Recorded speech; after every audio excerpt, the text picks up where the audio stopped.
Okay, dia dah recording dah. Jadi cikgu mulalah dah.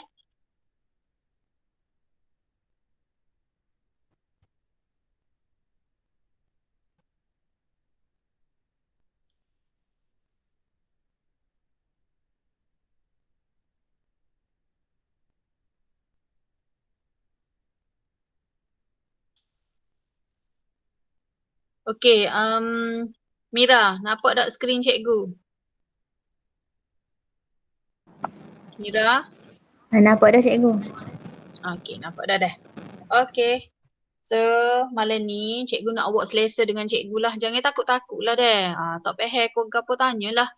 Sebab tu, apa ni, cikgu asingkan awak ikut grup tu. Supaya daripada sebelum ni, awak rasa macam malu dengan kelas 5 bina. Awak rasa tak selesa. Awak rasa macam ramai sangat. Awak nak tanya pun malu. Jadi hari ni, awak ambil guna peluang ni untuk murid ND4 ni, D dan E ni, tanyalah cikgu. Nah, kalau cikgu laju sangat, suruh cikgu slow. Okay? Jadi malam ni kita akan buat 30 soalan tapi cikgu akan tanya awak nak soalan mana. Okay. Sebelum kita bermula, cikgu ada tiga kata-kata motivasi yang memang cikgu suka guna. Tiga kata-kata ni memang sejak daripada cikgu duduk di SMK Salor lagi. Kalau cikgu start mengajar, cikgu akan guna slide ni. Iaitu yang pertama, never discourage anyone who makes continual progress no matter how slow. Okay, awak ni slow setara mana, tak pandai setara mana, tapi awak orang kata apa? Buat je. Usaha juga walaupun lemah. Tapi sekiranya kita ni berusaha, insya-Allah akan ada orang kata apa? Akan ada pelangi selepas hujan lah maksudnya. Cikgu sama peringat kalau dulu cikgu memang suka mengajar kelas hujung-hujung. Cikgu memang suka ambil kelas hujung-hujung. Sebab cikgu nak tengok kalau awak berubah daripada sesuatu yang ni, daripada pergi ke yang jadi yang lebih baik, bagi cikgu hak tu memang dah orang kata apa? Gembira dah cikgu. Walaupun awak tak dapat A sekalipun, katakan awak dapat D, naik B pun. Bagi cikgu itu cikgu dah cukup happy dah. Okay? Jadi awak jangan tengok orang tu slow lah mu, apalah mu. Tapi selagi dia berusaha, biarlah slow setara mana asalkan dia ni no. Okay. Yang kedua, cikgu memang suka guna yang ni. Ni memang kadang-kadang cikgu buat profile di telefon cikgu lagi. Like white flowers, you must allow yourself to grow in all the places people thought you never would. Dah. Ni ialah orang kata apa memang cikgu lama sangat cikgu pakai profile ni.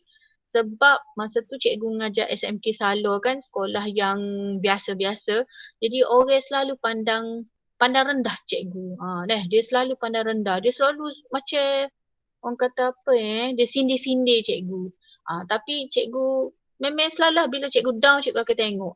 Jadi awak ni jadilah bunga yang orang kata apa, bunga liar. Walaupun orang tak cara ke awak, walaupun orang, yelah bunga liar kan, orang tak tanam, tak bubuh baja, tapi awak tetap boleh tumbuh berbunga dengan lebih baik. Jadikan cerita Kak Adila minggu lepas tu. Kak Adila bukan pelajar target. Dah lah duduk kelas 5 bestari dah. Hak kelas orang, semua orang condemn belakang. Walaupun kelas nombor 2 tapi kelas bestari ni semua cikgu condemn. Jadi sebab dia kelas tu pasif.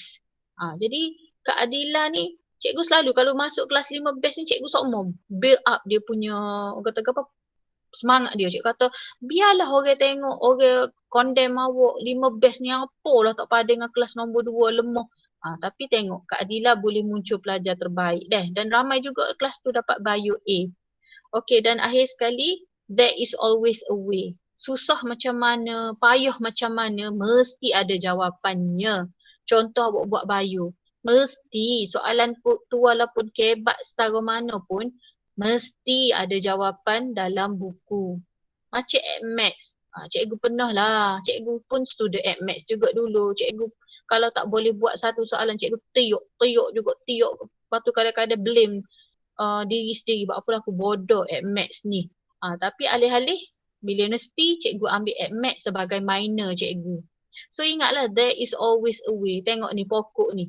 Walaupun semua dah tutup dengan lantai ke, dengan batu ke, mesti akan ada celah untuk dia tumbuh. Okay? So ingatlah, walaupun awak ni golongan endeavor, tapi itu hanyalah, orang kata, data sahaja, nombor sahaja. Awak boleh buat lebih baik. Nak 1000 daya, tak hendak 1000 dalih. Kalau betul-betul nak, awak akan buat. Awak percayalah bila awak dapat lebih daripada yang awak jangkakan, memang awak akan terkejut lah. Terkejut sangat-sangat. Okay. So, apa ni sama seperti kumpulan Furbish minggu lepas, cikgu ada pesan lah. Ini ialah memang orang kata gapo ni memang rahsia cikgu lah kenapa SMK Salor tu awak, cikgu dulu di SMK Salor cikgu mengajar 3 kelas. Dia ada 3 kelas sains. Cikgu sorang mengajar 3 kelas sains. Dia ada 5, 2 kelas dia ada 4, 5 kelas. Macam sekarang lah. Apa rahsia SMK Salor ni dekat hujung-hujung cikgu nak berpindah tu, dia berada dalam 5 sekolah daripada 100 berapa cikgu pun lupa dah jumlah. 5 dalam negeri Kelantan. 5 dalam negeri Kelantan. Dekat-dekat hujung cikgu nak min dah 5 tahun tu, result bio cikgu naik. Kenapa? Inilah rahsia cikgu. Inilah rahsia cikgu yang cikgu apply dekat Zainab dulu ni. So rahsianya gapo? Walaupun lambat, walaupun slow, cikgu bukan kata cikgu bagi tugasan malam ni, you all kena siapkan selalu, cikgu faham. Hatalah bila-bila. Okay, jadi rahsianya ialah bila awak dapat soalan objektif, tolong buat nota sini. Tolong buat nota. Tolong buat nota. Tolong buat nota. Tak apa, tak siap malam ni. Bila cikgu bagi kilau gemerlapan tu, hantar esok boleh, lusa boleh, asalkan hantar bubuh dalam grup. Sebab itu tak cikgu nak tanda kehadiran. Okay? Buatlah walaupun lambat pun buat. Rahsia pelajar-pelajar yang dapat A biologi, yang daripada D naik A pun ada tahun baru ni, D naik A tolak. D naik A tolak. C naik A tolak. Sebab apa? Dia konsisten buat benda ni. Dia baru ni dengarlah cikgu ya. Dia dalam apa-apa yang kita buat tak perlu banyak kita buat. Go ni nak buat, go tu nak buat, semua benda nak buat. Sekali tak ada belakang. Awak konsisten buat benda ni. Percayalah cikgu kata, kalau awak ambil satu yang ni, awak konsisten buat. Istiqomah. Sebab tu dalam Islam dia ada istiqomah Istiqomah ni konsisten. Buatlah. Buat. Malam nak exam tu tak perlu dah buka buku rujukan tebal-tebal macam ni. Awak just belek baca soalan dengan ni, nota-nota tepi ni. Soalan jawapan. Baca nota. Kak Adila, Kak Masya, semua kata kaedah ni membantu dia orang lebih ingat biologi. Sebab soalan yang naik duk main soalan tular ya Kak. Tahun lepas cikgu sempat buat hampir 800 soalan objektif sebelum dia orang masuk exam. So awak bayangkan 800 soalan objektif bersama dengan nota-nota ni. So that's why lah result decung naik tahun lepas. 2020. Konsisten buat benda ni untuk biologi. Dan ada cikgu-cikgu lain pun intai-intai tanya cikgu. Buat lagu mana bila dia belek buku bio dia tanya, oh boleh biologi budak buat gini. Nak suruh buat subjek lain attack lah. Dah. So naknya ini rahsia cikgu sebenarnya. Sebab apa Salor tu boleh result tinggi. Dan if awak tak ada buku rujukan sebenarnya nota ni penting. Jadi kalau awak tak ada buku rujukan, cikgu suruh awak beli kan. Amazing Biology ni tak ada jual di buku kedai buku. Awak kena beli secara Lazada ataupun Shopee buku Amazing Biology Form 4. Dia tak ada untuk Form 5. Kalau awak nak Form 5, awak beli Focus lah. Awak nak beli asing Form 5 saja atau nak beli Form 4 dan Form 5. Mana-manalah. Memang tak lari dah kita ni kena ada nota dah. Okey, so habis dah ngepek. Okey, so ambil masa sekejap. Cikgu nak awak semak jawapan siri 1 Siri 1. Ada yang sempat semak. Hari tu cikgu sempat semak tu sebab cikgu check pelajar ni hantar ke dok. Okey, so kita ambil masa sekejap. Cikgu bagi lebih kurang dalam 5 minit. Awak semak. siri 1, soalan 1 hingga 30 and then cikgu nak tanya berapa markah. Lepas tu cikgu nak tanya soalan mana awak salah, cikgu akan panggil nama and then cikgu akan bincang soalan. So 5 minit dari sekarang deh.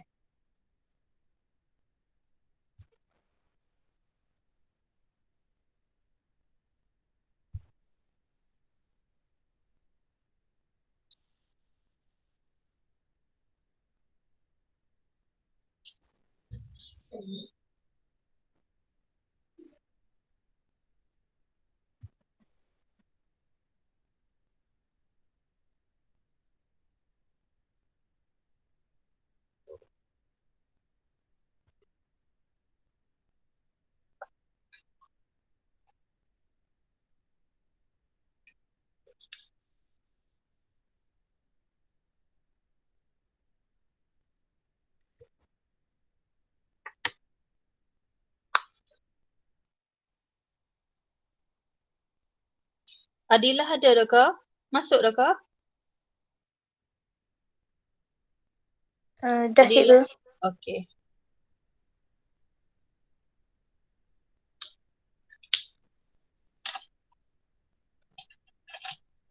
Okey, dah semak Amalin boleh berapa? 20 cikgu. 20. So, Pani tanya cikgu deh soalan mana salah. Okey, Aina Batrisha berapa? Tak siap lagi tanda. Okey, Pani bagi tahu deh. Halili? Siap lagi cikgu. Okey.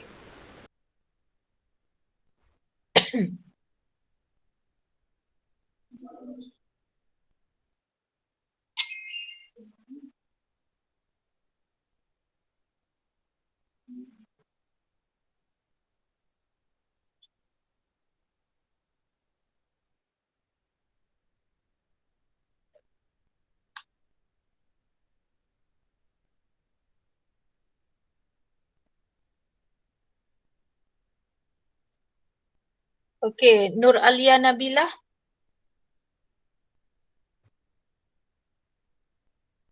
Alia siap dah?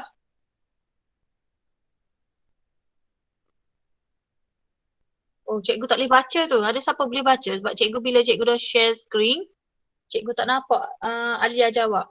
Ada siapa boleh baca yang Alia jawab? Dia tak siap lagi cikgu. Tak siap lagi. Siapa tak siap dah? Boleh bagi tahu nama dengan markah.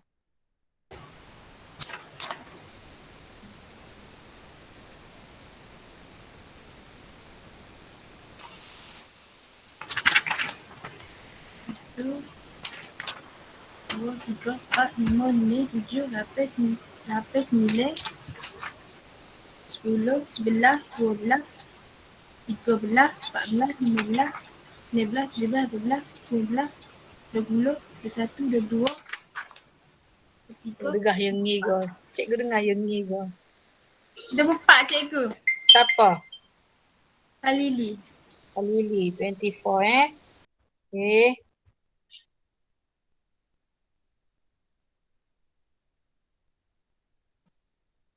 Najwa, tak siap lagi? Tak lagi cikgu. Yang dah siap bagi tahu nama dan berapa markah deh. Tak usah malu, boleh rendah pun kita bincang lah soalan yang awak salah tu. Tak ada masalah, jangan malu. Tak ada 5 bina pun sini. Nak pandai-pandai tak ada, tak usah malu. Cikgu dah siap. Siapa? Nurul Syafika. Okey, berapa? 24. Ha? 24. 24.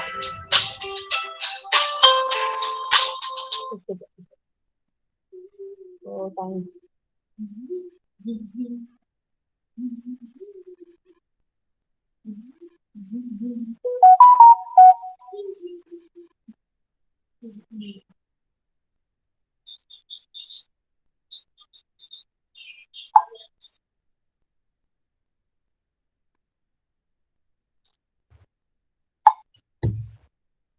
Ada lagi ke? Syamimi? Tak siap lagi? Siap dah cikgu. Berapa? 30. 30. Okay. Afrina.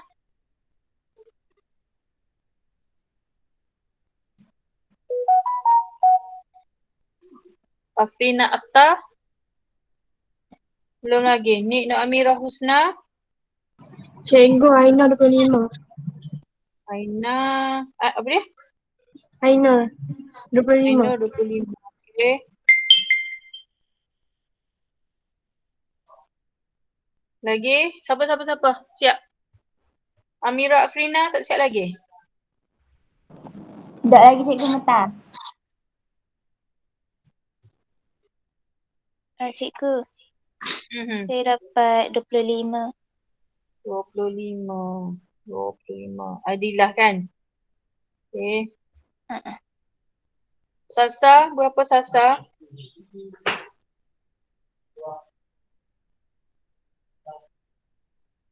Nik Amira Husna berapa? 20. Berapa? 20. Okey. Najwa berapa? Tak siap lagi.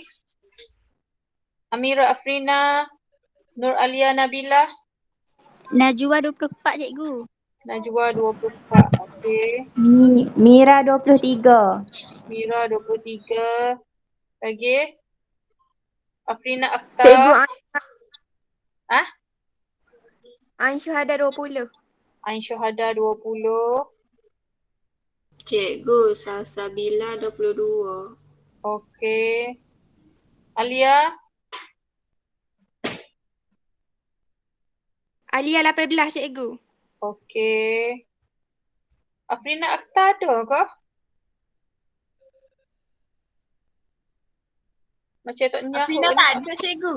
Lah, Afrina tak ada. Cikgu tukar dengan Amira Afrina adalah. Apa Afrina Akhtar ni? Aduh. Okey. So, semua dah bagi markah. Okey, kita pergi dulu. Amalin. Amalin nak tanya soalan mana? Pilih satu soalan. Yang Amalin selalu. Apa? Nombor 7. Okey, nombor 7 jadi cikgu akan back lah yang mana awak nak tanya tu. Okey, nombor 7. Okey, nombor 7. Okey, soalan ni tadi pun Syafiqah tanya tadi kan. Okey, so kita tengok soalan dia. Tak ada apa pun soalan ni, cuma dia agak panjang stimulus soalan. So kita baca deh. Rajah 6 menunjukkan satu eksperimen untuk mengkaji tindakan pepsin ke atas protein. Okey, dia nak kaji pepsin ke atas protein. Kandungan dalam tabung uji itu ialah campuran 2 ml ampaian albumin yang telah dididihkan dan disejukkan, 1 ml larutan pepsin 1% dan 4 titis asid hidroklorik 0.1 molar. So cikgu pun senang, cikgu buat gini selalu. Maknanya dalam campuran ni ada apa? Ada 2 ml ampaian albumin. Albumin ni apa cikgu? Putih telur tu. Putih telur. Sebab tu dia panggil ampaian. Sebab bila awak ambil putih telur, tidak dia berkelodak. Okay, jadi 2 ml ampaian albumin tu dia didih, kemudian dia sejukkan. Okay, lepas tu ada enzim pepsin 1 ml dan dia masukkan 4 titis asid hidroklorik. Jadi benda ni duduk dalam campuran ni. Okey. Ampaian albumin menjadi jernih selepas 30 minit. Setengah jam barulah dia jadi jernih. Okey. Jadi antara langkah berikut yang manakah dapat mengurangkan masa yang diambil oleh ampaian albumin untuk menjadi jernih. Jadi dia tanya macam mana kita nak cepat masa. Sekarang ni 30 minit, setengah jam baru jadi jernih. Kan tadi cikgu kata ampaian putih telur ni dia berkelodok kan. Awak pernah tengok kan putih telur dia berkelodok, keruh. So sekarang kita nak suruh dia jadi jernih. Tapi dia ambil masa 30 minit. Lama. Jadi macam mana kita nak buat suruh dia jadi cepat? Okay, jadi sekarang awak kena fahamkan ampaian albumin tu putih telur. Bila putih telur maknanya dia ada protein. Jadi ampaian albumin ni ialah protein atau kita panggil substrate. Faham dah? Protein putih telur tu protein. So dia adalah substrat.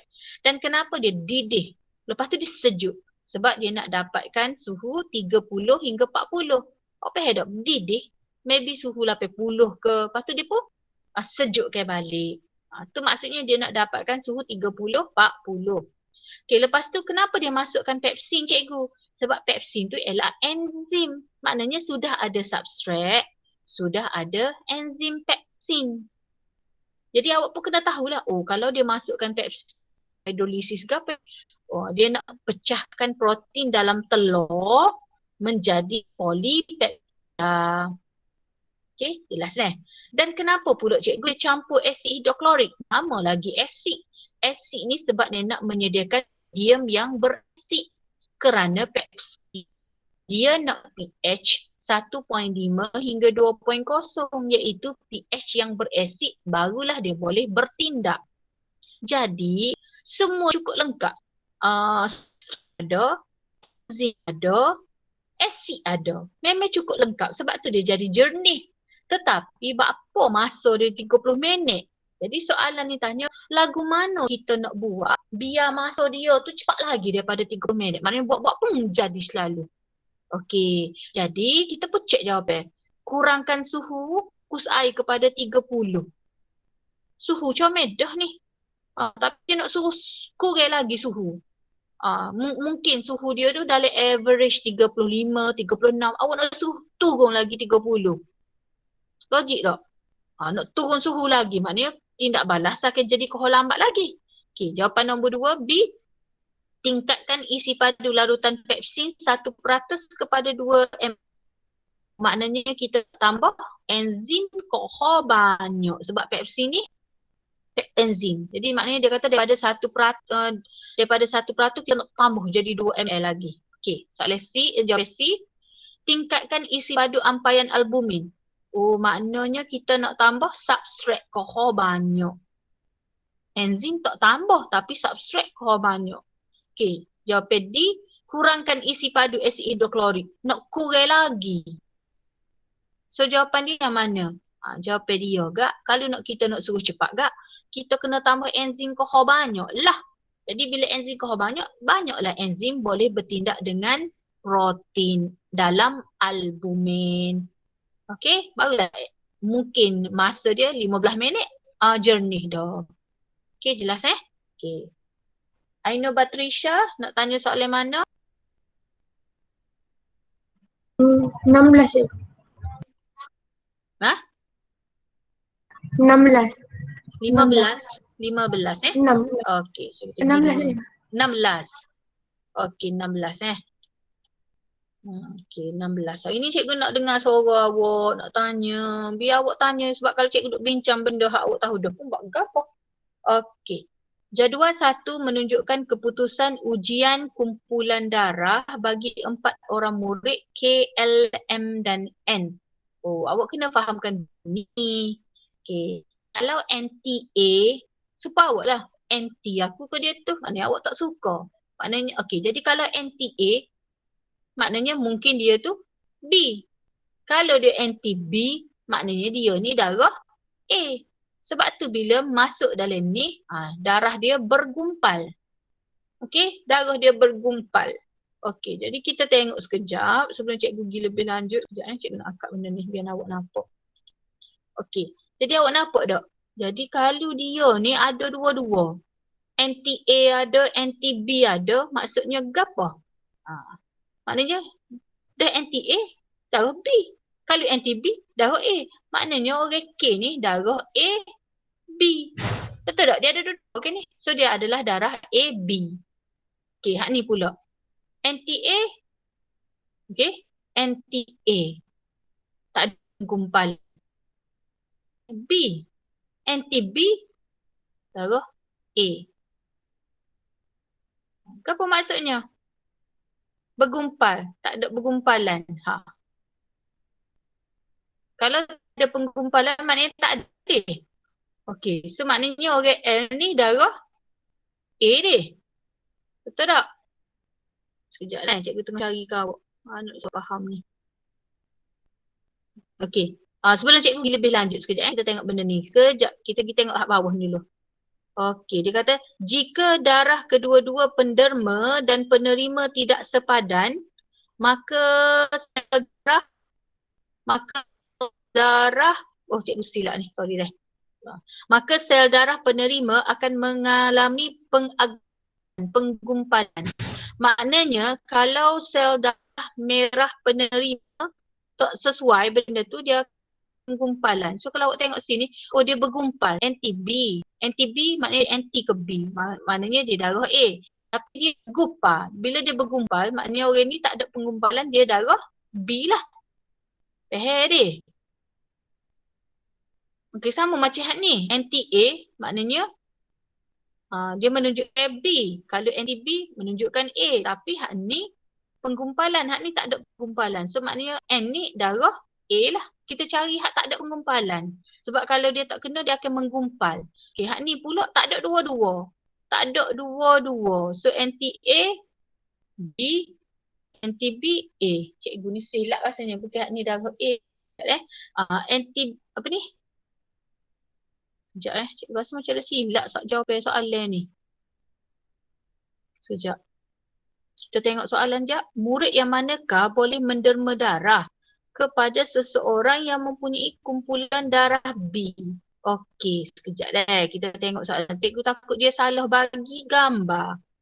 Sebab soalan ni sokmo-sokmo ni dia silap bagi. Okey, sekejap dah. Kita tengok. Kalau dia darah B, murid yang manakah boleh menderma darah kepada seseorang yang mempunyai kumpulan darah B?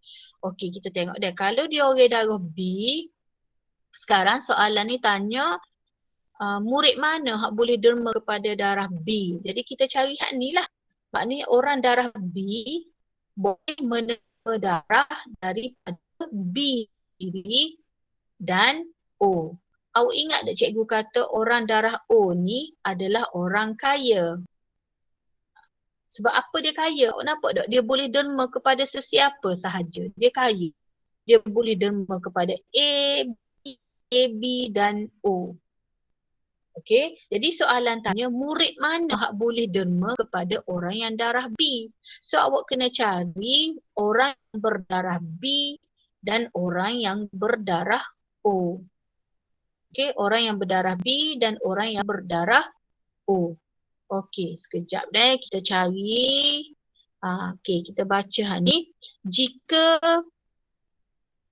darah kedua-dua menerima tidak sepadan, maka sel darah merah penerima akan mengalami pengaglutinatan penggumpalan.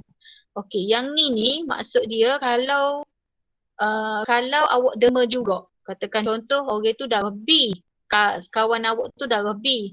Tiba-tiba orang darah A darah B. Dia tak boleh. Jadi bila kita cek, darah dia akan menggumpal. Okey, menggumpal. Okey, sekejap dah. Okey, kemudian cikgu nak bagi hak ni tadi dah. Sebab benda ni sokmo-sokmonya memeningkan. Okey. So kalau dia anti cikgu pergi hak C dulu dah. Kita nak cari jawapan ni. C, L dengan M. Okey. Awak nampak tak dia tak ada penggumpalan. Maknanya dia kosong lah. Kosong. So maknanya tak ada. Ingat tak hari tu dia tak ada anti A, tak ada anti B. So maknanya dia kosong. So bila kosong orang ni darah O. Boleh dah. Ini kosong. Sini aja.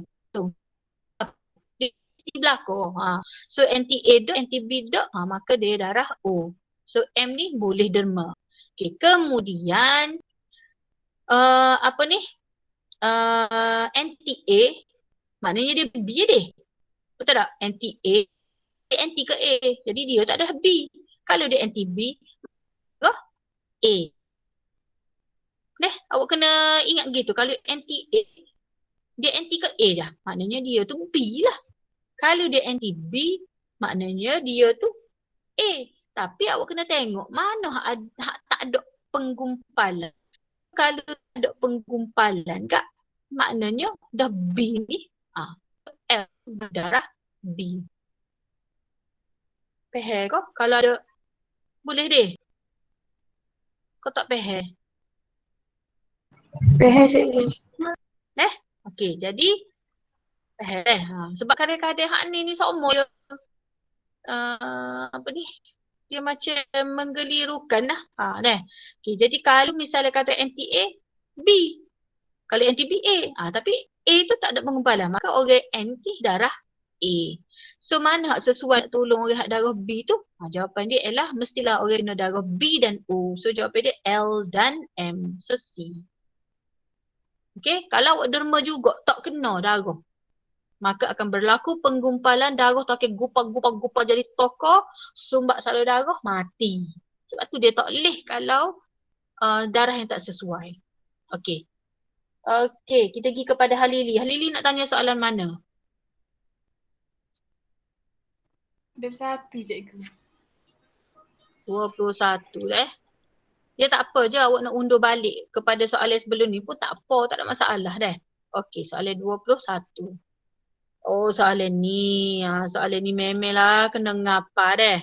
Kalau tak ingat lagi, awak boleh back balik tengok rakaman cikgu dekat YouTube tu, awak boleh slow. Slow dia punya, kata apa, kelajuan dia tu. Nanti tengok balik. Okay, rajah 15 menunjukkan rajah skema bagi peringkat dalam pembentukan ovum. Maksudnya nak hasilkan kita proses oogenesis, iaitu oogenesis ni adalah proses nak hasilkan ovum. Antara sel A, B, C dan D yang manakah adalah ovum? Okay, jadi cikgu ada ajar itu cara nak ingat, iaitu pipi orang perempuan secantik orang.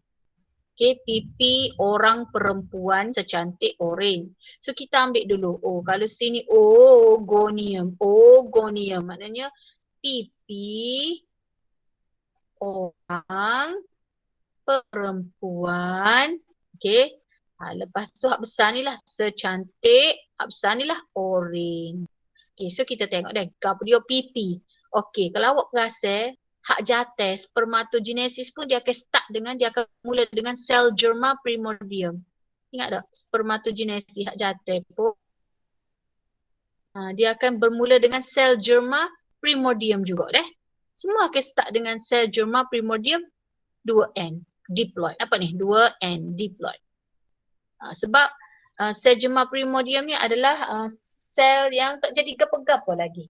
Dia ada dalam awak punya ni lah ovari tu. Okay, jadi sel germa primordium semasa awak fetus, peringkat fetus, maknanya awak ni fetus dalam kandungan mak awak.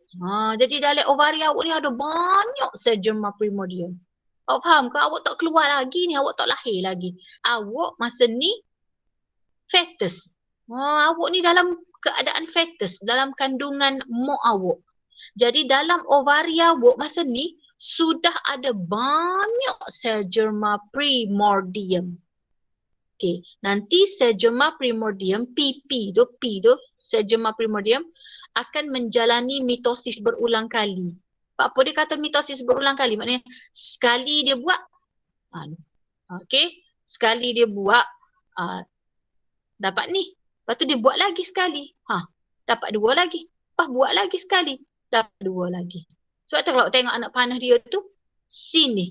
Sini sama. Okay. Faham tak? Cikgu ulang sekali lagi dah. Sel germa primordium adalah sel banyak ada dalam ovari awak masa awak jadi fetus lagi. Okay. Kemudian sel germa primordium tu, dia akan buat mitosis sekali. Ni baru sekali. Menghasilkan dua sel anak. Lepas tu hak ni pula buat mitosis sekali lagi, hasil dua pula. Ni pula buat mitosis sekali lagi, hasil sekali lagi. Sebab tu dia kata buat mitosis berulang kali lalu menghasilkan berapa? 4 oogonium. 4 oogonium. Dan disebabkan dia mitosis maka masih lagi 2N. Okey, lepas tu oogonium akan bertumbuh ke besar, jadilah oocyte primer. So cikgu ambil seekor je. Sebab apa cikgu? Hak ni pun buat juga tapi tak ada buku tu nak buat. Buat. Jadi dia ambil satu. Yang ni oogonium bertumbuh jadi besar. Menghasilkan oocyte primer. Menghasilkan oocyte primer. Lepas tu cikgu buat pipi orang perempuan. Oocyte primer perempuan. Okey. Jadi dalam ovari awak, masa tu awak kanak-kanak, maybe darjah 5, dalam ovari awak banyak sudah ada oosit primer. Dalam ovari awak masa awak kanak-kanak ni sudah ada oosit primer. Okey, kemudian oosit primer ni akan buat mitosis 1. So tidak belajar meiosis 1 ni tidak dihasilkan 2 sel anak. Okey, so nampak tak dia hasilkan 2 sel anak. Jadi satu akan jadi jasad kutub pertama, satu lagi akan jadi oosit sekunder. Jadi bila awak sudah boleh menghasilkan oosit sekunder, maknanya awak sudah akil balik. Akil balik ni maknanya awak dah mula datang period darjah 6.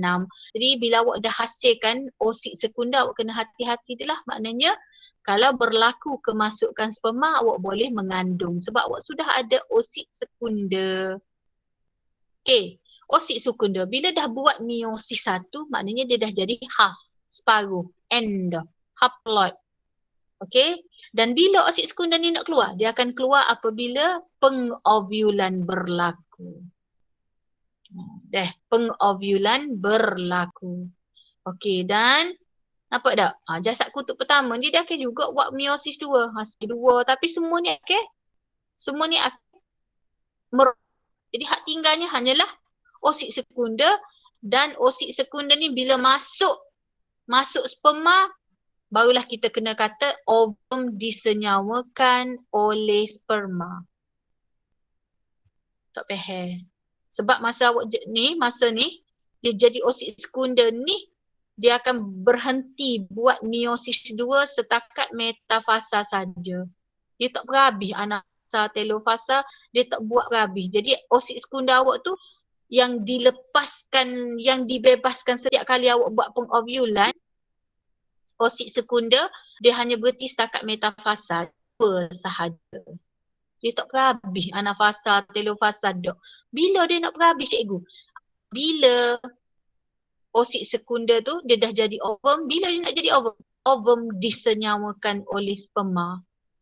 Kena panggil ovum bila dia disenyawakan, baru kita panggil ovum. Selagi tak senyawa, kita panggil oosit sekunder, oosit sekunder. So sekarang awak hanya hasilkan oosit sekunder je lah tiap-tiap bulan. Perempuan, hari awak subur tu, 12, 13, 14, 15 selepas awak haid tu, awak dikatakan subur. Buat apa subur? Sebab masa tu awak membebaskan oosit sekunder. Jadi lo ni awak hanya membebaskan oosit sekunder setiap bulan. Semasa bila awak bebaskan oosit sekunder? Masa pengovulan. Bila cikgu saya nak berhabis meiosis ni? Apabila dah jadi ovum disenyawakan oleh sperma. Pening dah. So, mana ovum? Ovum, so hak besar ni lah. Jawapan dia C. Okey dah. Dia kalau tajuk ni dia lama lah. Okey, dan cikgu nak kait. Ni ialah ovari awak ni. Ni rupa dalam ovari awak. Awak ada 2 ovari ke? Jadi ovari ni dia akan dia akan salah satu aktif. Mana katakan contoh bulan ni ovari kiri, bulan depan ovari kiri juga. Bulan setelah lagi mungkin ovari kanan. So inilah rupa ovari awak. Jadi kalau awak tengok sini, sebelum dia nak jadi oosit sekunder tu, dia akan jadi apa? Folikel ni telur lah, nak jadi telur. So dia akan jadi folikel primer, folikel primer, tak ada. Oosit primer, lepas tu dia dah jadi oosit sekunder. So masa dia jadi oosit sekunder ni dia akan dipanggil apa ni? Dia akan duduk dalam folikel graf. So bila pengovulan nampak tak dia bebas dah.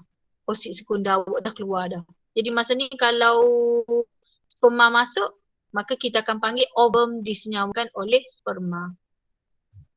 Nanti ni kita akan belajar suku lah. Nanti cikgu buat ulang kaji pula. Okey dah? Boleh deh, Halili deh. Faham ke Halili? Jadi cara nak ingat dia lah pipi orang perempuan secantik oren. So kalau tak ingat balik, buka balik YouTube cikgu. Okey, Nurul Syafika. Soalan nombor? Cikgu, soalan nombor 19. Bilah. Okey. Soalan ni pun soalan payah juga deh. Soalan payah juga. Awak tengok nota bau ni apa pening dah. Aduh, nota gapo lah ni. Ini pun tajuk famous juga ni. Tajuk famous, tolong baca lah. Okey, Raja 13 menunjukkan proses ultra turasan berlaku dalam kapsul Bowman. Apakah bahan yang terkandung dalam hasil turasan glomerulus Q? Okey, sebelum Cikgu pergi lebih lanjut, mari kita tengok nefron awak dulu. Nefron ni dia dalam ginjal awak deh. Nefron ni ialah unit yang berfungsi, unit yang bekerja nak proses jadi air kecing. Jadi sebelum nak jadi air kencing tu, dia akan lalu 3 proses deh. Iaitu yang pertama proses ultra turasan. Sebelum nak jadi air kecing, hak uduk kecing tu, dia akan melalui proses ultra turasan dulu, turas dulu. Lepas tu dia akan lalu proses penyerapan semula. Lepas tu barulah rembesan. Barulah jadi air kencing. Bukan senang nak proses air kencing ni. Okey, dan mari kita tengok struktur dia deh.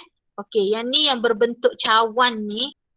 Apa? Yang berbentuk cawan ni awak warna ni glomerulus. Sorry, bukan cawan sorry, cikgu tukar.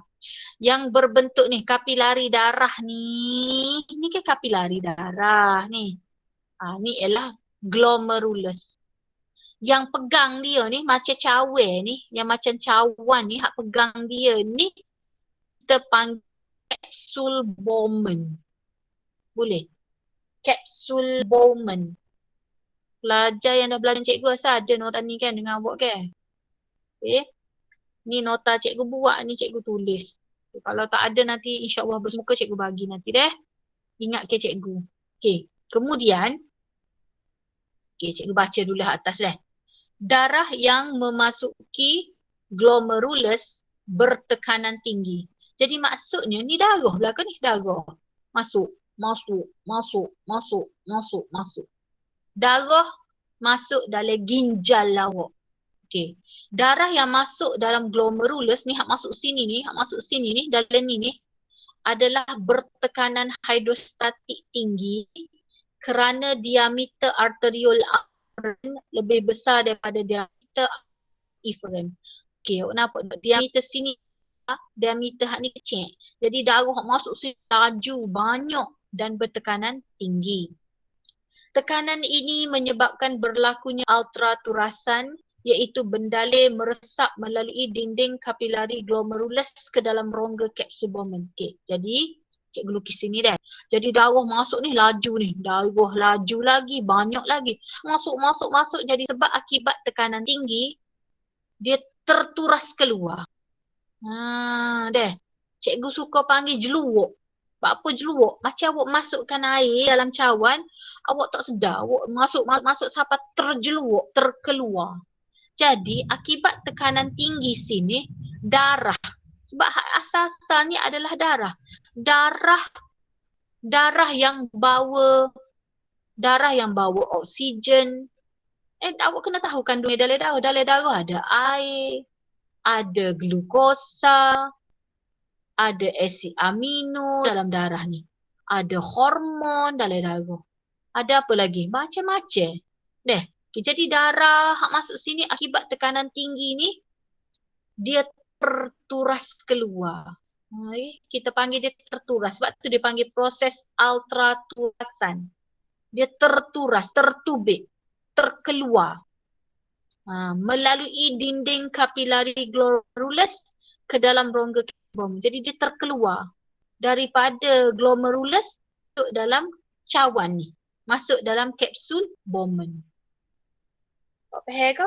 Apa dia terkeluar cikgu? Sebab dekat glomerulus ni sebenarnya ada liang-liang kecil, liang-liang halus. Jadi darah tu terkeluar. Jadi yang terkeluar tu, bendalai yang terkeluar yang masuk dalam kapsul Bowman, kita tak boleh panggil darah dah. Sebab apa cikgu tak boleh panggil darah? Sebab dia terkeluar. Dia sudah terkeluar, tak boleh panggil darah dah. So kita panggil dia hasil turasan glomerulus. sebab dia terkeluar dari glomerulus masuk dalam capsuloboma. Jadi tu tak boleh panggil darah dah lah. Dah. Okey. Hasil turasan glomerulus mempunyai komposisi bahan sama seperti plasma darah. Tetapi tidak mengandungi sel darah merah, tak ada platelet, tak ada protein plasma. Oh, jadi air terkeluar, glukosa terkeluar, esino terkeluar, hormon terkeluar, antibody terkeluar belakang. Kecuali yang tak boleh keluar ialah sel darah merah, platelet dan protein plasma. Sebab apa cikgu dia tak terkeluar 3 ni? Kerana saiz bahan-bahan ini terlalu besar, dia tak boleh nak meresap keluar melalui liang-liang kecil glomerulus.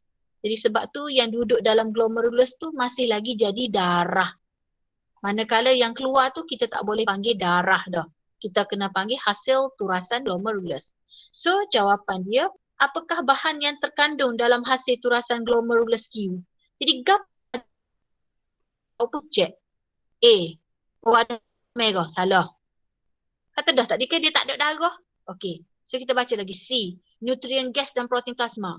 Protein plasma saiz besar, tak boleh. Salah. Okey. D. Nutrient platelet. Platelet besar cikgu, tak boleh. So jawapan dia, dalam Q ada hasil turasan glomerulus, dia ada bahan buangan, ada nutrien, glukosa, asid amino dan ada mineral-mineral.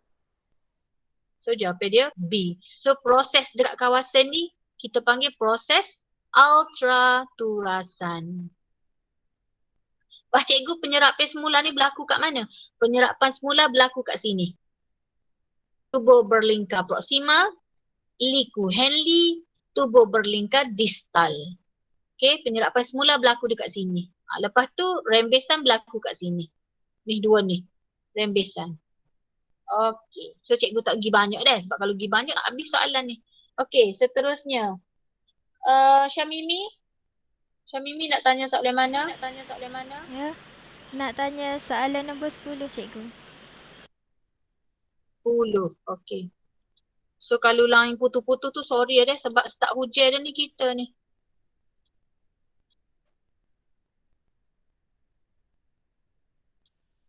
Okay, 10 Okay, 10. Ni memanglah Somo. Bila naik soalan ni, awak kena melukis. Okay, rajah 7 menunjukkan sel pada satu peringkat meiosis.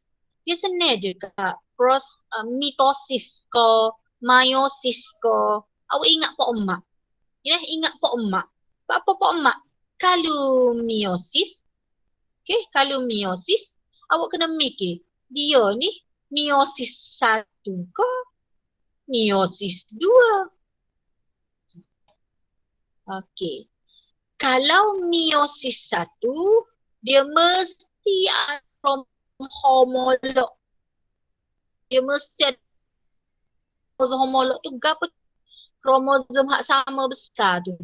Ingat kromosom kembar. Sama besar dan sama kecil. Okey. Apa tengok? Ada tak kromosom homolog macam ni? Tak ada. Bila tak ada, maknanya meiosis 2. Ni bukan kromosom homolog dah, ni kromatik. Kalau kromosom homolog, akan gambar dia gini. Dia comel macam guting-guting. Guting besar, guting kecil. Ingat gitu. Okey. Jadi lah ni sebab gambar dia tak lengkap, maka dia adalah meiosis 2. Dan awak jangan takut. Meiosis 2 kau, meiosis 1 kau ingat Pak Emak. Pak Emak tu ke apa? Profasa. Supa je profasa 1 ke, profasa saja. Profasa 2 ke, pendek tebal padat. So nampak tak? Dia pendek tebal padat lah ni. Pendek tebal padat. Tebal padat. Pendek padat. Profasa. Okey. Kalau gambar dia M, mari beratur tengah-tengah. So maknanya kalau M pun dia beratur juga ni. Okey. So cikgu akan lukis awak. Sini profasa 2 ni dah. Cikgu tak lukis lah ni. Okey. So kita akan lukis metafasa 2. Oh jangan takut. Buat dia macam ni. Okey. Lepas tu buat je. Gentian gelendung. Okey. Aku lukis lah. Kecil.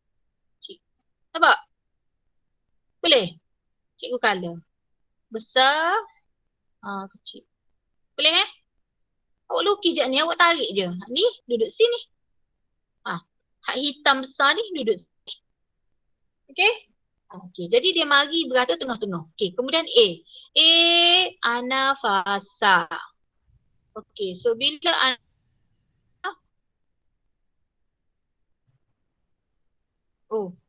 sekejap deh. Dia tak boleh beratur macam ni deh. Sekejap. Sekejap. Kena lukis sentrio dulu. Okay, sorry deh. Okay, sebab dia duduk begitu. Kejap sorry. Tersilap. Dia duduk gini. Sorry. Ni color hitam. Hitam besar. Okay, sorry deh. Ni salah. Jangan cara. Okay. Okay, so dia pun mari beratur tengah-tengah. Okay, lepas tu anafasa. Anafasa cikgu kata asing-asing. So bila asing-asing, gentian gelendung ni kena mengecut. Gentian gelendung kena mengecut. So awak pun kerak tengah. Ambil kerak tengah. So maknanya dia kena centroma. So ambil hak besar putih. Hak ni besar hitam. Color. Hak ni kecil putih. Hak ni hitam. Boleh? Sebab cikgu dah kerak tengah dah. Cikgu dah potong tengah-tengah. Okay. Dia pun berpisah. Okay. Kemudian dia tiba. Telofasa dia tiba. Okay. So dia tiba, dia kena lukis macam ni. Dia tak putus lagi. Dia baru tiba. Okay. Dia tiba. Cikgu ada pesan ke?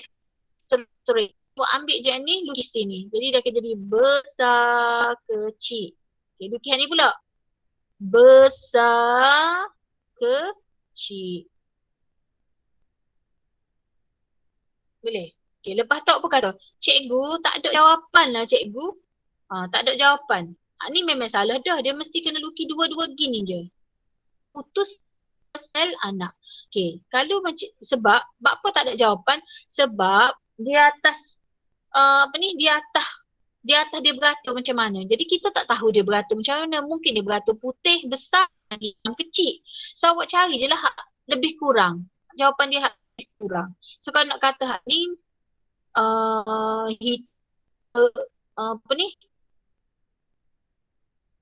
sekejap deh.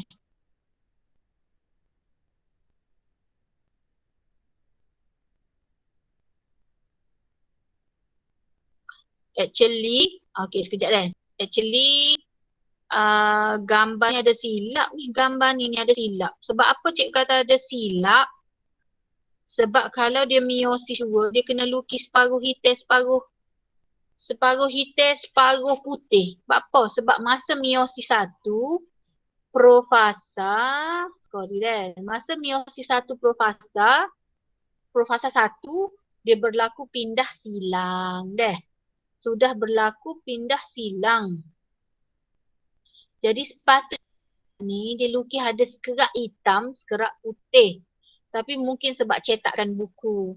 Jadi, sebab apa kita tak boleh pilih jawapan D? Sebab kalau dah melalui pindah silang, kita kena mikir.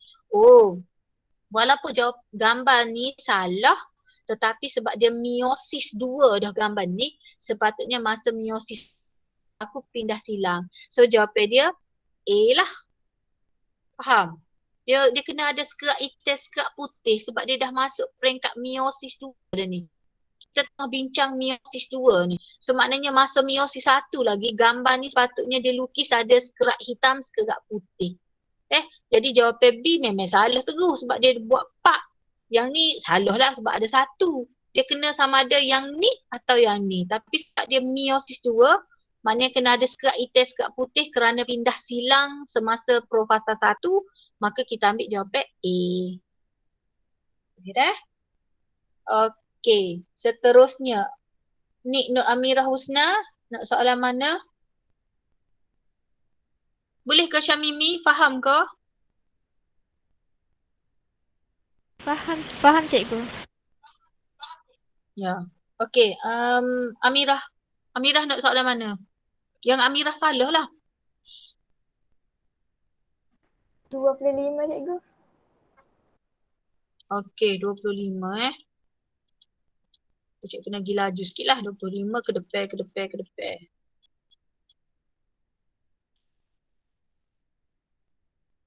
Awak jangan risau pasal nota. Sebab tengok cikgu semua cikgu ambil nota daripada buku teks belakang. Mesti ada dari buku teks. Dia syarat dia SPM, jawapan pemeriksa kalau buat panel buat soalan mesti jawapan daripada buku teks. Okey, so soalan 25 Rajah 17 menunjukkan graf isi padu karbon dioksida yang diambil atau dibebaskan oleh tumbuhan dalam sebuah hutan mengikut keamatan cahaya yang berbeza. Dalam hutan ke, kalau pokok yang tinggi sekali tu cahaya banyak. Pokok yang duduk di bawah dekat lantai hutan, dekat latar hutan tu cahaya rendah. Okey. Antara pernyataan berikut yang manakah benar? So kita kena study satu-satu lah ni. Okey, dia kata pada titik J. Kita pun tengoklah, pada titik J. Kau nampak dek? Gerah ni, sini maknanya keamatan cahaya rendah. Kau naik, kau banyak cahaya, kau banyak cahaya. So, bila banyak cahaya, maknanya sini fotosintesis kau tinggi. Apa? Cahaya kau banyak. Fotosintesis dia nak guna karbon dioksida banyak. Jadi awak nampak tak sini? Kenapa sini bila cahaya rendah, apa J ni duduk sini? Ni kan nilai negatif. Awak belajar maths ke? Maths sini kan nilai positif. Tidak bawah ni nilai negatif. Okay, so maknanya bawah nah. Cikgu buat apa dia tak ambil karbon dioksida? Dia tak ambil karbon dioksida lah Kak sebab masa cahaya rendah ni, masa ni dia buat respirasi. Awak kena tahu pokok ni Allah buat. Pokok ni dia buat fotosintesis pada masa dia buat respirasi pokok. Fotosintesis dia guna karbon dioksida. Okay. Dia hasilkan oksigen. Masa fotosintesis. Betul? Okey. Masa respirasi, dia guna oksigen. Respirasi kan guna oksigen. Sebab nak bakar luka. Dan dia hasil karbon dioksida. Jadi, awak nampak tak? Gimari benda sama. Maksudnya, masa dia buat fotosintesis, dia guna karbon dioksida, dia hasil oksigen. Oksigen hak dia hasil, dia masuk balik guna untuk buat respirasi, dia buat tubik karbon dioksida. Karbon dioksida masuk balik untuk dia buat fotosintesis. Jadi sebab tu orang kata titik pampasan. Apa dia titik pampasan ni cikgu? Titik pampasan ni ialah kadar fotosintesis sama dengan kadar respirasi. Maknanya, gimari benda tular. Apa benda tular? Titik pampasan ni ialah titik di mana semasa pokok tu bebas karbon dioksida, bebas respirasi. Karbon dioksida bebas tu masuk balik untuk dia buat fotosintesis. Maknanya, mu waktu 100, mu masuk balik 100 mu guna. Dia buat tubik 100 karbon dioksida semasa respirasi. Dia kata, ambil baliklah 100 sebab aku nak buat fotosintesis. Itulah titik pampasan.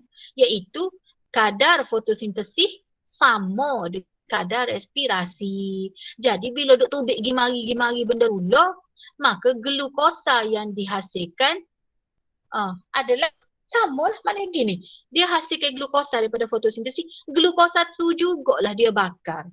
Jadi ada hasil ke tak ada hasil lah Kak. Duduk di titik pampasan sama Kak. Okay, jadi pada titik J dia kata, pada titik J, kuantiti pembebasan karbon dioksida adalah sifar. Dia tak sifar Kak. Dia hasil karbon dioksida, bukan sifar Kenapa tak? Bukan sifar ni. Kadar karbon dioksida adalah kadar karbon dioksida buat respirasi. Banyak jugalah sebab ni kan semasa dia buat respirasi. Okay, so salah. Tak dia kata sifar.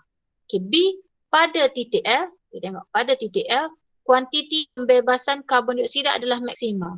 Kuantiti pembebasan tak bebas masa ni dia tengah buat, ke dia duduk kawasan ni. Masa ni dia tengah buat fotosintesis sebab dia tengah ambil karbon dioksida. Dia tak bebas. Salah. Okay, C, pada titik K. Pada titik K, kita pun cari titik K. Oh, titik K ni titik pampasan dah ni. Titik pampasan. Sebab apa duduk sini? Nampak? Okay. Kuantiti pengambilan karbon dioksida sama dengan kuantiti pembebasannya. Tak cikgu kata tadi lah. Karbon dioksida bebas sama banyak dengan karbon dioksida ambil. Maksudnya macam ni lah. Awak ada 100 duit. 100 juga awak sipir. Pas 100 juga awak guna. Pas 100 juga awak sipir. Pas 100 juga awak guna. So ada simpanan tak? Tak ada simpanan lah.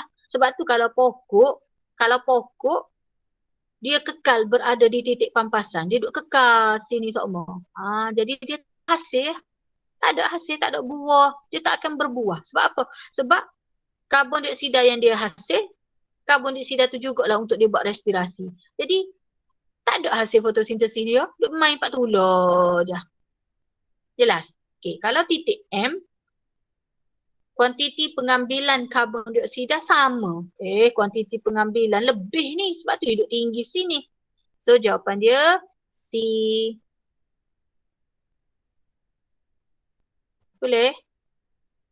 Okey, cuba kita baca ayat ni sikit. Dia kata, apabila keamatan cahaya terus meningkat. Nampak? Keamatan cahaya kau banyak, cahaya kau banyak. Kadar fotosintesis menjadi lebih tinggi. Yalah, pokok buat fotosintesis kau banyak. Lebih banyak daripada kadar respirasi. Cahaya pokok membuat fotosintesis banyak. Gas karbon dioksida perlu diserap daripada atmosfera melalui stoma untuk menampung kadar penggunaannya. Jadi bila dia buat banyak fotosintesis, dia terpaksa ambil karbon dioksida daripada luar. Tak cukup lah daripada yang pokok bebaskan. Kan tadi cik kata pokok ni semasa fotosintesis dia guna karbon dioksida. Masa dia buat respirasi dia bebas karbon dioksida. Dia duk pergi mari-mari hak tular, duk guna tular. Tapi kalau awak bagi cahaya banyak, tak cukup karbon dioksida daripada respirasi pokok tu. Dia akan ambil karbon dioksida daripada luar. Dan masa itulah gas oksigen yang berlebihan atmosfera untuk kegunaan manusia dan haiwan. Okey, jelas So jawapan dia C. Jadi ingatlah pokok dia tak boleh kekal pada titik pampasan je. Kalau kekal pada titik pampasan maknanya serupa awak sipir 100, pas esok awak guna 100 duit tu. Pas awak sipir pula 100, esok awak guna pula beli 100. Tak ada hasil. Okey, jelas Okey, seterusnya Adilah Nadia, soalan mana?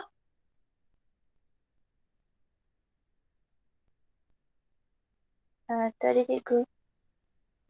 Adilah. Tak ada, semua dah bincang. Ya. Dah belakang. Okey, Ain Syahada, ada nak tanya soalan mana-mana? 15 cikgu. Okey, 15. 15.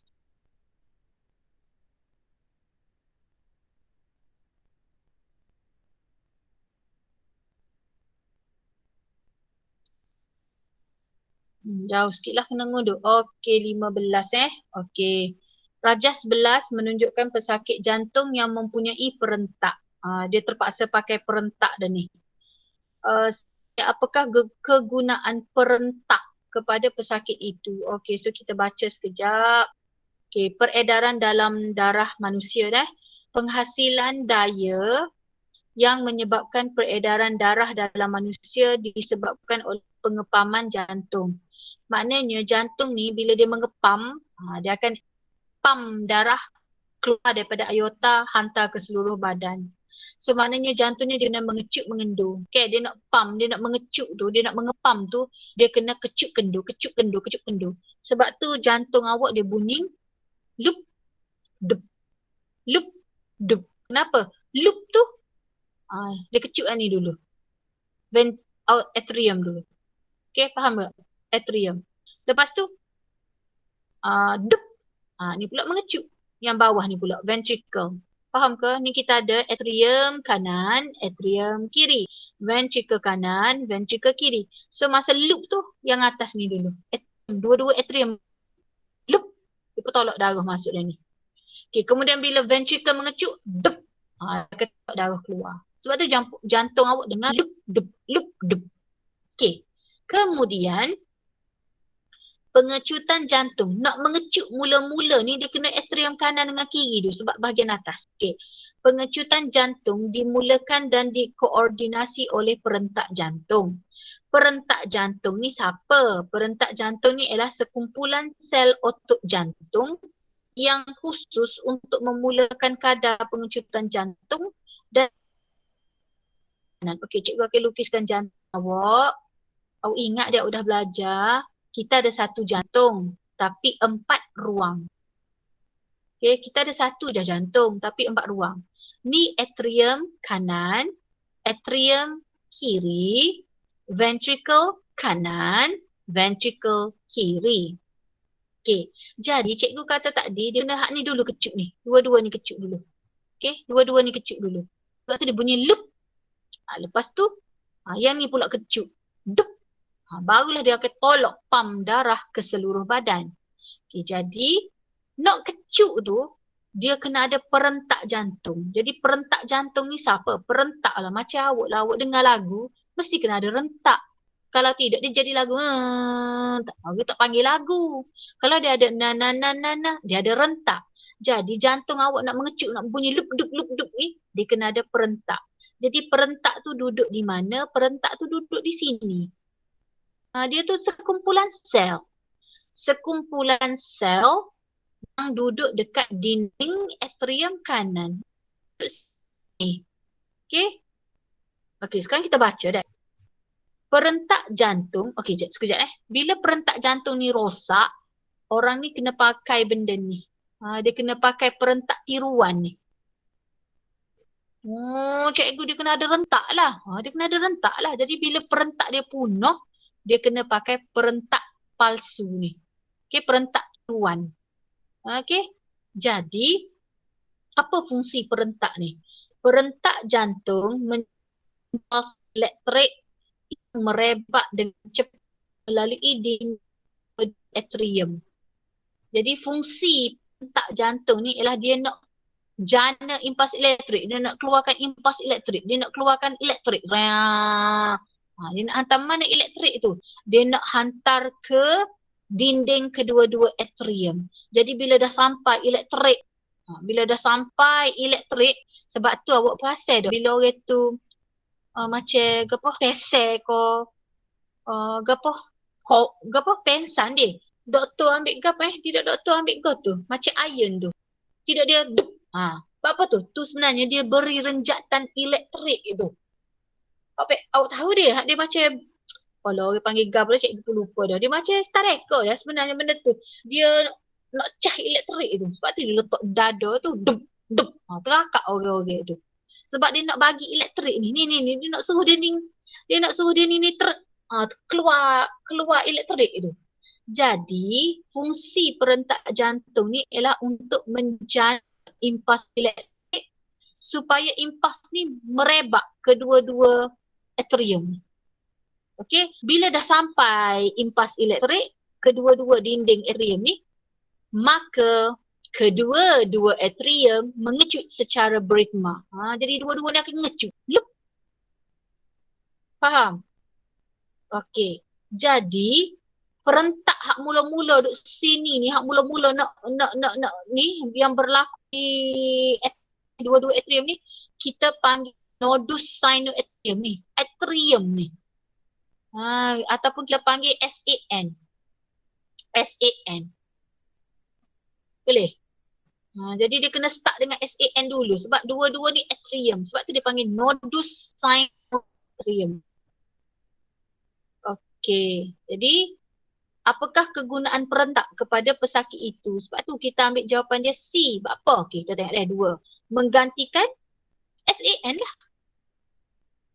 Sebab Enoch Suha ada rentak. Rentak mana start dulu? Dekat SAN. A tu atrium. Di dua-dua atrium. Okey, menggantikan fungsi SAN yang rosak. Okey, keempat, menghantar impas elektrik. Cik kata dah, dia nak hantar impas elektrik. Sebab tu bila awak pesen, doktor letak macam alat nak renjak elektrik gitu. Okey, jadi menghantar impas elektrik ke otak, bukan ke otak ni, ke otot. Untuk membantu jantung berdegup. Jelas? Apa kita tak ambil jawapan satu Membantu pesakit mengalami masalah degupan jantung perlahan, degupan jantung tidak teratur dan degupan jantung pantas. Ada. Ni alat lain deh. Salah, tak ada kaitan.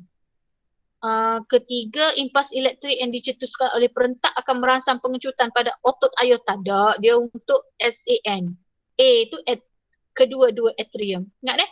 Masa loop tu, dua-dua atrium ni ngecut. Okay. Boleh So ingatlah perentak-perentak ni sebab dia nak bertindak seperti SAN. Okey, perentak jantung Medtronic Micra ialah perentak jantung buatan terkecil di dunia. Saiznya lebih kurang saiz sebiji vitamin yang dimasukkan ke dalam jantung tanpa pembedahan. Perentak jantung buatan ini fungsinya menghantar cas elektrik kecil. Kecil ya duduk di jantung. Okey, Salsabila soalan 10.30 cikgu akan berhentilah. Salsa soalan.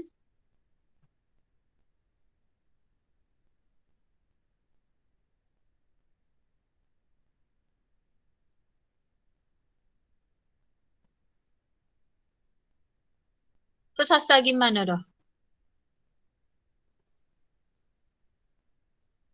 Soalan nombor berapa Salsa? Najwa? 29 cikgu. 29. Salsa ada ke? Ke terkeluar ada left dah? Ataupun Salsa ada tulis? Kalau siapa nak nampak tu tolong royak cikgu lah. Sebab cikgu bila cikgu share screen, cikgu dah memang tak nampak dah student. Cikgu boleh je buat yang ni tapi bila dia pakai extension, dia akan makan data buat. Okey, soalan 29. Soalan ni tolong fokus Tolong fokus, tolong baca lah kalau cikgu pesan tu faham-faham lah. Okey, rajah 21 menunjukkan pembentukan tiup debunga. Okey. Pernyataan yang manakah benar tentang tiup bunga. Okey, so kita tengok tu peristiwa nak berlaku ni. Okey, dia kata nombor 1, debunga. Debunga ni jatah. Debunga ni ialah gamet jantan. Hak jatah. Sebenarnya cik kata debunga ni ialah gamet jantan. Okey. Dinding enter pada debunga yang matang akan mengering, mengecut, merekak. Debunga di dalam pundi debunga akan dibebaskan. Bila bunga, dinding enter debunga, maknanya masa dia duduk di bunga jantan, dinding enter sekejap nampak ni, dinding dia ni merekah, ni jatah ni, bunga jatah. Bunga ni macam bunga raya dah, dia ada jantan dan betina. Okay, dalam ni ada debunga, jadi dinding enter mengering, mengecut, merekah, lalu membebaskan debunga. So debunga ni hak jatah. Okay. Debunga yang dibebaskan akan dipindahkan ke atas stigma. So awak nampak tak? Oh, dia pun jatuh atas stigma. Stigma ni hak tino. Boleh dah? Stigma ni yang betina. So nampak tak? Oh, jatuh dah. Debunga pun jatuh atas stigma pada bunga sama ni. Ni bunga sama ni. Ataupun bunga lain dibawa oleh serangga atau iaitu ejen bungaan. Okey, debunga pun jatuh. Apa? Debunga pun jatuh. Debunga yang sudah jatuh akan bercambah. Nampak? Asal bulat je. Tiba-tiba dia pun bercambah. Bercambah membentuk tiup debunga. So tu, inilah tiup debunga. Okey. Tiup debunga memanjang dan tumbuh ke arah ovule melalui stil. Ni awak nampak tak dia panjang. Ni dia tumbuh dalam stil, tumbuh. Dia nak cari mikropil, dia nak masuk. Okey. Nukleus penjana akan bergerak di sepanjang tiub debunga ke arah stil. Awak nampak tak dekat hujung ni? Okey, dekat hujung ni, nanti dulu. Dalai jatah hak duduk dalam tiub yang bercambah. Okey, dia ada dua nukleus. Yang besar ni orang panggil nukleus penjana, yang kecil ni orang panggil nukleus tiub. So nukleus penjana akan bergerak di sepanjang tiub debunga. Dia akan turun sekali ni. Dia akan turun. Nak pergi mana? Nak pergi ke arah ovule. Dan nukleus penjana ni, nampak? Nukleus penjana ni, dia tengah turun tu, dia akan membahagi secara mitosis menjadi gamet jantan. So nampak tak? Tak ada dah nukleus penjana. Kenapa cikgu tak ada nukleus penjana? Sebab dia sudah buat mitosis jadi gamet jantan 2 ekor. Awak nampak tak? Ada lagi. Nukleus tiub ada lagi. Tapi nukleus penjana tak ada dah. Sebab dia sudah buat mitosis lalu menghasilkan gamet jantan. Jadi tak ada dah nukleus penjana. Okey, benda ni pun turun sampai dia jumpa mikropil. Jadi hujung tiub debunga akan merembeskan enzim. Jadi sebab dia nak masuk ni, dia akan hujung ni akan merembeskan enzim untuk mencernakan tisu stil. Apabila tiba di pundi embrio, tiub debunga akan menembusi ovule melalui mikropil. So awak nampak tak? Dia gok. Dia nak masuk dah melalui mikropil. Awak nampak tak ada gamet jantan 2 ekor dah. Okay, so soalan ni tanya pernyataan yang manakah benar? Okay, kita cek jawapan dulu. Jawapan dia C. So kita tengok dia C. Hujung tiub debunga, betul lah. Ini okay. Akan merembeskan enzim. Sebab dia nak tisu stil. Dia nak turun ni, dia kena rembes. Enzim pecah. Dinding stil. Sampailah dia tiba dekat mikropil. Najwa pilih jawapan mana? Salah.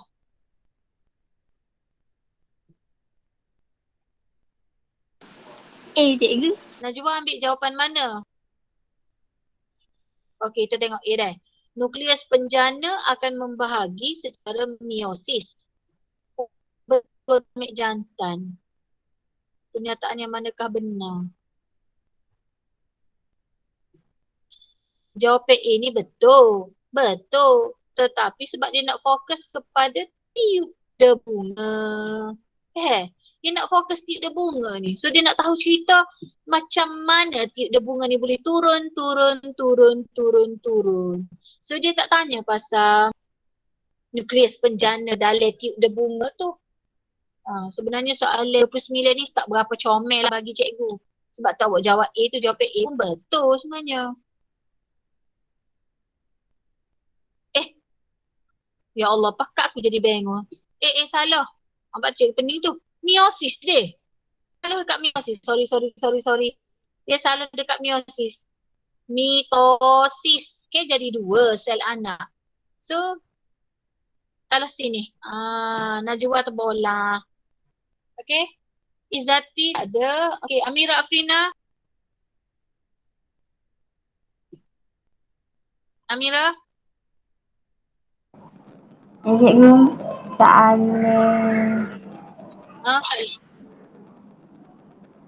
soalan Pak cikgu saya salah buat.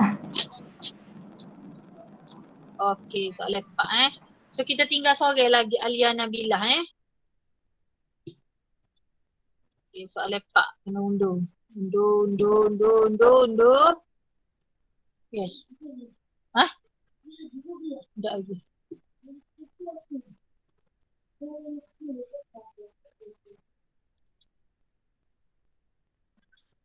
Okey, cikgu undur dulu sekejap Okey, soalan Pak Okey, Raja menunjukkan suatu kaedah pengawetan timun supaya dapat bertahan lebih lama.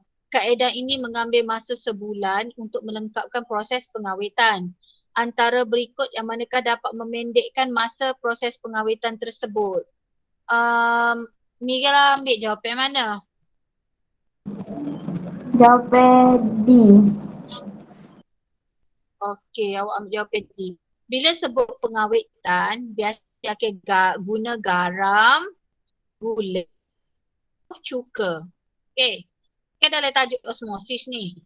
Okey. Jadi sekarang dia nak yang mana dapat memendekkan masa proses pengawitan. Narak kau sebulan.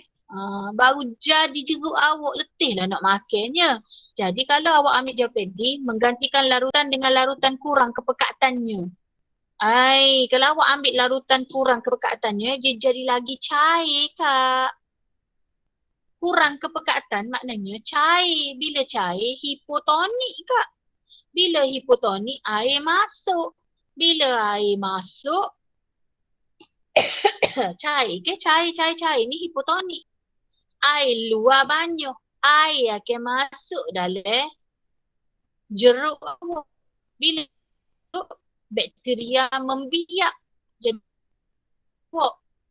Jadi, kalau kita kata menggantikan dengan timun yang lebih segar, tak ada kaitan. Menggantikan dengan balang yang lebih besar, salah. So, menggantikan timun yang lebih kecil. Awak ingat tak cikgu ajar? Kecil, banyak, berlipat. Awak ingat 3 perkataan ni? Kecil, potong kecil, banyak. Betul kalau berlipat-lipat, kecil, berlipat. Semuanya tujuan dia untuk tambah jumlah luas permukaan besar. Jadi, jumlah luas permukaan besar maknanya air akan keluar lagi banyak. Garam akan masuk, gula akan masuk. Air keluar banyak. Bila air keluar banyak, air tak ada dalam timun tahan lama. Sebab bila air tak ada, bakteria tak boleh membiak. Jadi sebab tu kita potong kecil-kecil supaya lagi cepat air keluar. Okay, jelas Okay, last sekali Nur Alia Nabilah. Kita pun nak habis dah ni. Okay, Nur Alia Nabilah.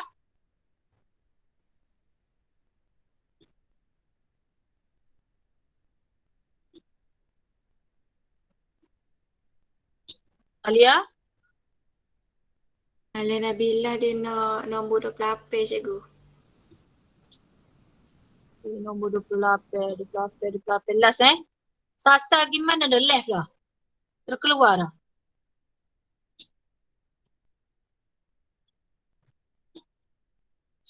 Awak jangan risau, lepas habis ni cikgu akan bagi slide ni. So kalau awak ada printer, awak print je lah.